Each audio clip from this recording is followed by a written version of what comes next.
आज हम आपके लिए पायरेट्स ऑफ द कैरिबियन का चौथा पार्ट लेकर आए हैं। अगर आपने पहले 3 पार्ट्स नहीं देखे हैं तो आप हमारे चैनल पर जाकर इन्हें देख सकते हैं, क्योंकि पिछले 3 पार्ट्स को हमने एक्सप्लेन कर दिए हैं। मूवी की शुरुआत में हम मछुआरों की एक कश्ती को देखते हैं जिन्हें समंदर से एक आदमी मिलता है। इसके बाद उसे स्पेन के राजा के पास लाया जाता है, जहाँ पर वो आदमी ये दावा कर रहा था कि उसे पोनस डी लियोन का जहाज मिल गया था और उसने उस पर सवारी भी की थी। पोनस डी लियोन की बात करें तो ये जहाज आज से 200 साल पहले ही फाउंटेन ऑफ यूथ को ढूंढते हुए पानी में डूब गया था, लेकिन उस आदमी के पास एक किताब थी जिससे कि उनको यकीन हो जाता है कि वो सच बोल रहा है। इसलिए वो अपनी जहाजों को फाउंटेन ऑफ यूथ की तलाश में भेज देते हैं। उधर हम जैक स्पैरो के साथ गिब्स को देखते हैं, जिसे कि आज फांसी होने वाली थी, लेकिन उससे पहले उसकी सुनवाई होती है, जहाँ पर जज कोई और नहीं बल्कि जैक स्पैरो ही होता है और वो उसे फांसी की सजा के बजाय उम्र कैद की सजा सुना देता है। इसके बाद दोनों वहाँ से निकल गए। उन्हें वहाँ से लेकर जाने वाला आदमी भी उनका ही था। रास्ते में गिब्स उसे बताता है कि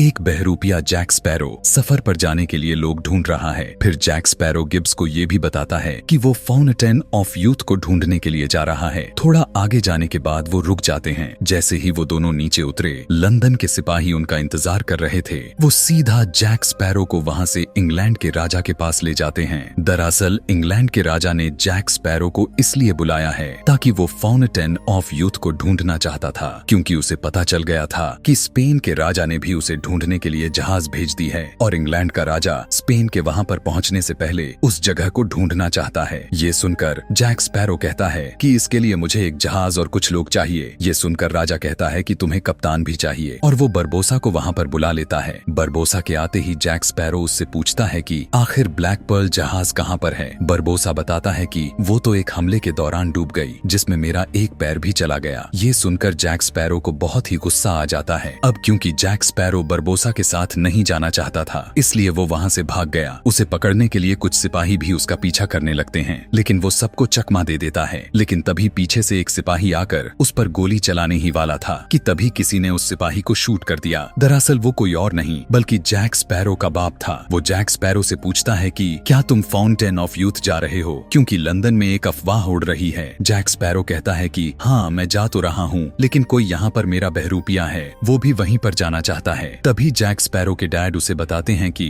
वहाँ पर जाकर तुम्हें एक रस्म पूरी करनी होगी, जिसके लिए तुम्हें 2 चांदी के प्याले चाहिए। इसके बाद वो वहाँ से गायब हो जाता है। तभी वहाँ पर जैक स्पैरो को अपना बहरूपिया भी मिल गया, जो कि जहाज के लिए लोग इकट्ठा कर रहा था। जैक और उसमें लड़ाई हो जाती है। वो तलवार चलाने में बहुत ही ज्यादा अच्छा था, इसलिए जैक समझ जाता है कि ये कोई और नहीं बल्कि उसकी एक्स गर्लफ्रेंड एंजेलिका है। तभी वहाँ पर कुछ सिपाही भी आ जाते हैं, लेकिन जैक और एंजेलिका एक हैंडल को दबाकर वहाँ से पानी में गिर गए और सीधा शहर की दूसरी तरफ निकलते हैं। जैक स्पैरो उससे पूछता है कि क्या तुम्हें उस फाउंटेन ऑफ यूथ की रस्म के बारे में कुछ पता है, जिस पर एंजेलिका बताती है कि उसके लिए हमें एक जलपरी भी चाहिए। इसके बाद पीछे से आकर एंजेलिका का आदमी जैक स्पैरो को बेहोश कर देता है। उधर हम गिब्स को देखते हैं, जिसको बरबोसा के पास लाया जाता है। बरबोसा उससे जैक स्पैरो के बारे में पूछता है और उसे धमकी देता है कि अगर तुमने मुझे जैक स्पैरो के बारे में नहीं बताया तो तुम कल का सूरज नहीं देख पाओगे। ये सुनकर गिब्स उसे फाउंटेन ऑफ यूथ जाने का नक्शा दिखाता है, जो कि उसने जैक स्पैरो से चुरा लिया था। तभी वो उस नक्शे को उसके सामने ही जला देता है और कहता है कि ये नक्शा मेरे दिमाग में है, मुझे अपने साथ ले चलो, और उसकी जान बच जाती है। उधर जैक स्पैरो की जब आंख खुली तो वो खुद को एक जहाज में देखता है। तभी उसे पता चलता है कि वो तो ब्लैकबियर्ड जहाज में है। इसके बाद वो एंजेलिका से मिलता है, जहाँ पर उसे पता चलता है कि एंजेलिका ब्लैकबियर्ड की बेटी है और ब्लैकबियर्ड के लिए एक भविष्यवाणी हुई है कि वो 15 दिनों के अंदर किसी एक टांग वाले आदमी के हाथों मारा जाएगा। इसलिए वो भी फाउंटेन ऑफ यूथ को ढूंढने के लिए जा रहा है। दूसरी तरफ बरबोसा के जहाज में गिब्स उन्हें फाउंटेन ऑफ यूथ की तरफ लेकर जा रहा होता है कि तभी वो अपने सामने स्पेन के जहाजों को देखते हैं। बरबोसा ने अपने सभी लोगों को उन पर हमला करने के लिए तैयार कर लिया,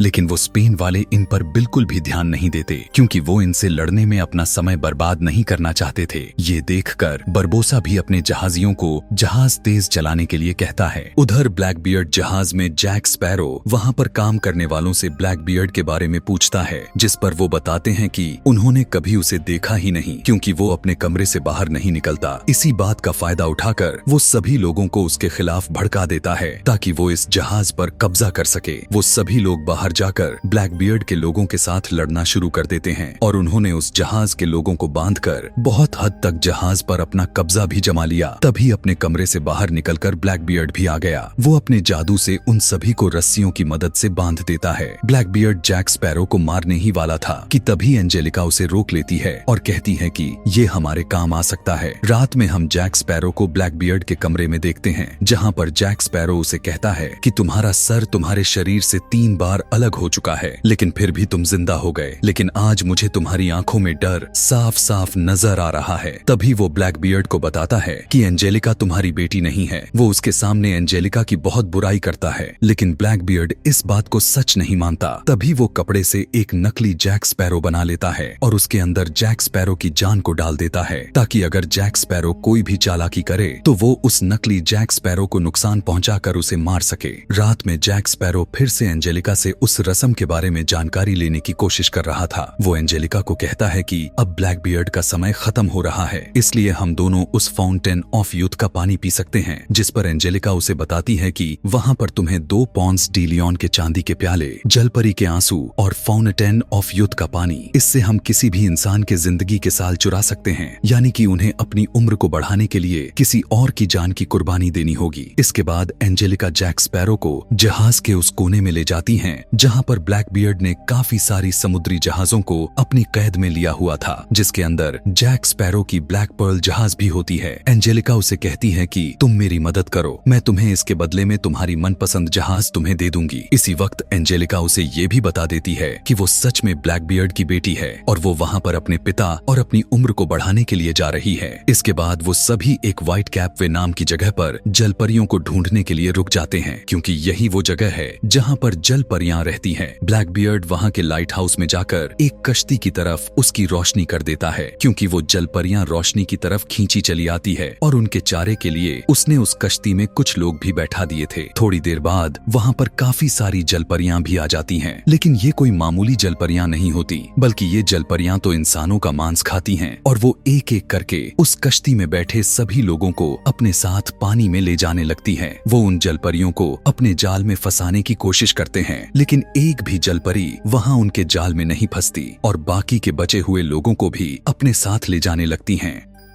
तभी जैक स्पैरो देखता है कि उनकी तरफ और भी बहुत सारी जलपरियां आ रही थीं, इसलिए वो जल्दी से लाइट हाउस में जाकर उसके अंदर एक बहुत ही बड़ा ब्लास्ट कर देता है, जिससे डरकर सारी जलपरियां वहां से भाग जाती हैं। लेकिन तभी उनके साथ आया हुआ एक पादरी देखता है कि वहां पर एक जलपरी है। उसे लगा कि वो उसे मारने के लिए आई है, इसलिए वो उसकी पूंछ में अपनी तलवार घुसा देता है और तभी ब्लैकबियर्ड के लोग उसे पकड़ लेते हैं और उसे अपने साथ ले गए। इसके बाद वहां पर बरबोसा भी आ गया था, जहां पर उसे तबाही के अलावा कुछ नजर में नहीं आता और दूर खड़ी उनकी जहाज को भी वो जलपरियां पानी में संभाले जाती है। उधर जैक स्पैरो उन्हें आगे का रास्ता बता रहा था, ताकि वो पॉनस डी लियोन जहाज में पहुंचकर वहां मौजूद उन 2 चांदी के प्यालों को चुरा सके। रास्ते में जाते वक्त एंजेलिका जैक स्पैरो को बताती है कि उन प्यालों में से एक प्याले में तो फाउंटेन ऑफ यूथ के पानी के साथ उस जलपरी का आंसू होगा और एक में सिर्फ उस फाउंटेन का पानी होगा, और जो भी उस आंसू वाले पानी को पिएगा उसे उस दूसरे आदमी की उम्र लग जाएगी। इसके बाद वो सभी एक जगह पर बैठ जाते हैं, जहां पर वो पादरी देखता है कि उस बक्से में बंद जलपरी को सांस लेने में दिक्कत हो रही थी, इसलिए वो एक तलवार की मदद से उस डब्बे को खोल देता है। वहां से थोड़ा आगे जाने के बाद उनके सामने एक बहुत ही गहरी खाई आ जाती है। ब्लैकबियर्ड जैक स्पैरो को उसके अंदर कूदने के लिए कहता है, लेकिन एंजेलिका अपने डैड को कहती है कि हम इस पर विश्वास नहीं कर सकते, इसलिए वो खुद वहां से कूदने का फैसला करती है। लेकिन ब्लैकबियर्ड उसे रोक लेता है, लेकिन जैक स्पैरो भी नीचे कूदने से घबरा रहा था, इसलिए वहां पर खड़ा ब्लैकबियर्ड का आदमी कपड़े से बने नकली जैक स्पैरो को नीचे फेंक देता है और जैक स्पैरो को कुछ भी नहीं होता, यानी कि वो कूदने के बाद जिंदा बच जाएगा। इसलिए जैक स्पैरो भी नीचे कूद जाता है और वहां से होते हुए वो उस जहाज तक भी पहुंच जाता है जो कि पॉनस डी लियोन की थी। उधर आगे बढ़ते वक्त उन लोगों से उस जलपरी वाला डब्बा नीचे गिरकर टूट जाता है और देखते ही देखते उस जलपरी की पूंछ इंसानी पैरों में बदल जाती है, लेकिन वो अपने पैरों से चल नहीं पाती, इसलिए वो पादरी उसे उठा लेता है। दूसरी तरफ जैक स्पैरो भी उस जहाज तक पहुंच गया था और उसके अंदर चला जाता है, जहां पर चारों ओर खजाना था। लेकिन खजाने के साथ साथ वहां पर उससे पहले ही बरबोसा भी पहुंच गया होता है और दोनों एक दूसरे के साथ लड़ने ही वाले थे कि तभी वो देखते हैं कि इस जहाज में बैलेंस रखना बहुत जरूरी है, नहीं तो ये किसी एक तरफ गिर जाएगा। इसलिए वो दोनों साथ मिलकर उस तिजोरी को खोलते हैं, लेकिन उसके अंदर पत्थर के अलावा कुछ नहीं होता। उन पत्थरों को देखकर बरबोसा कहता है कि ये स्पेनिश लोगों का काम है, वो हमसे पहले ही यहाँ पर पहुँच गए थे, लेकिन मैं जानता हूँ कि उनका ठिकाना कहाँ पर है। इसके बाद बरबोसा जैक स्पैरो और बाकी के अपने साथियों को उनके ठिकाने पर ले आता है। दूसरी तरफ ब्लैकबियर्ड उस जलपरी से उसका एक आंसू मांगता है, लेकिन वो उसे नहीं देती। तभी उसे पता चल जाता है कि पादरी और जलपरी दोनों एक दूसरे से प्यार करते हैं, इसलिए ब्लैकबियर्ड उस पादरी को जलपरी के सामने मार देता है। लेकिन फिर भी जलपरी अपनी आंख से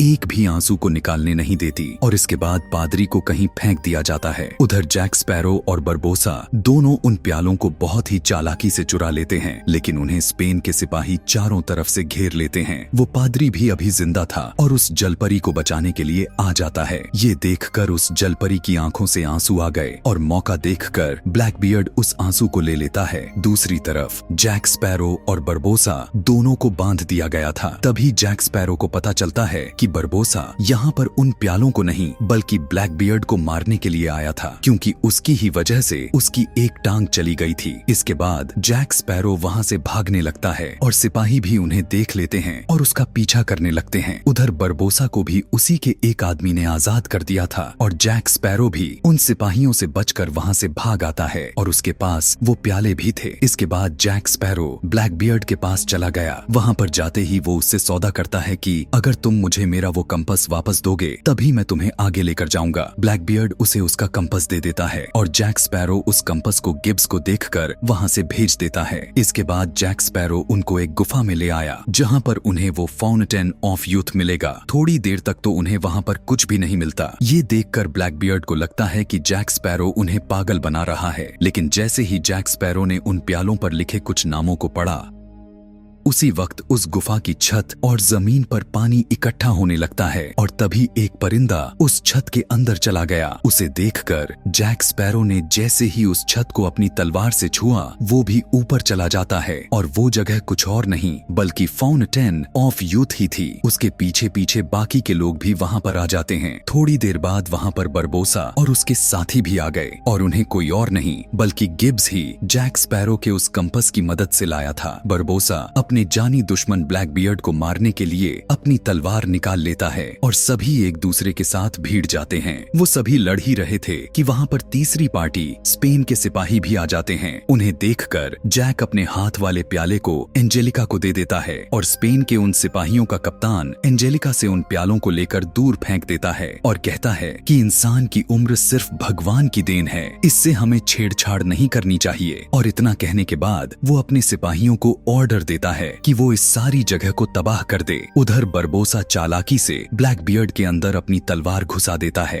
एंजेलिका जल्दी से अपने पिता को बचाने के लिए जाती है, लेकिन वो तलवार उसके हाथ पर भी लग जाती है। दरअसल अब ब्लैकबियर्ड के साथ एंजेलिका भी मरने वाली है, क्योंकि उस तलवार के ऊपर जहर लगा हुआ था। एंजेलिका को बचाने के लिए जैक स्पैरो जल्दी से उन प्यालों को ढूंढने लगता है। उधर बरबोसा भी अपना मतलब पूरा करने के बाद वहाँ से चला गया और स्पेन भी उस जगह को तबाह करके वहाँ से चली जाती है। तभी वो जलपरी आकर जैक स्पैरो को वो प्याले देकर वहाँ से चली जाती है और जैक भी उन प्यालों में फाउंटेन के पानी को भर लेता है और एक में आंसू डालता है और एक में नहीं डालता। वो जल्दी से उन प्यालों को उन दोनों के पास ले गया। जैक एंजेलिका को आंसू वाला प्याला देता है और ब्लैकबियर्ड को बिना आंसू वाला प्याला, लेकिन ब्लैकबियर्ड जल्दी से उस एंजेलिका वाले प्याले को पी लेता है और एंजेलिका भी अपने पिता को बचाने के लिए उस बिना आंसू वाले प्याले को पी लेती है। तभी जैक स्पैरो दोनों को बताता है कि मुझसे गड़बड़ हो गई है। ब्लैकबियर्ड ने तो बिना आंसू वाला प्याला पी लिया है और एंजेलिका ने आंसू वाला, यानी कि अब ब्लैकबियर्ड मारा जाएगा। तभी वहाँ पर पानी ब्लैकबियर्ड को मार देता है। दूसरी तरफ वो जलपरी भी उस पादरी को अपने साथ पानी की गहराइयों में ले जाती है। वहाँ से जाने के बाद जैक स्पैरो एंजेलिका को